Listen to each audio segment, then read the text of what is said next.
Patay ang dalawang suspect sa pang-hold up sa jeep matapos makipagbarilan sa mga pulis sa Quezon City. Isang suspect naman ang nakatakas. Narito ang unang ronda ni Oscar Oida.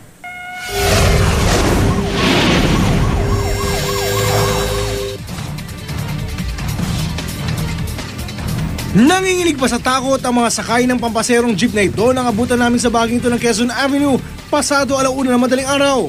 Ilang minuto lang daw kasi ang nakakalipas nang hold upin sila ng 3 armadong lalaki na nagpanggap pa umunong mga pasahero.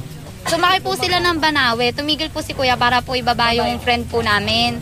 Tapos sumakay po, 3 po sila, isa po dito sa inupuan ko po ngayon, isa po dun sa pwesto ngayon po ni Kuya.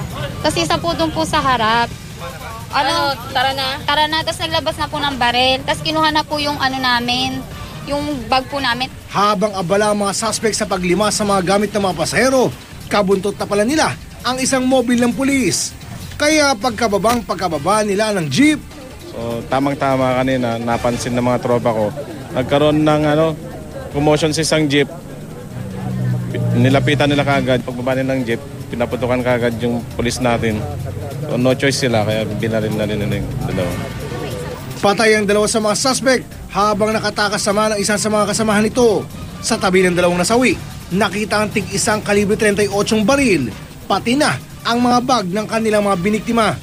Malaki ang suspetsa ng mga otoridad na ang mga nasawing suspect ang nasa likod ng mga nangyayaring holdapan sa lugar. Bunsod ng pangyayari, umaasa silang mababawasan na ang insidente ng holdapan sa lugar. Ito ang balita sa Quezon City.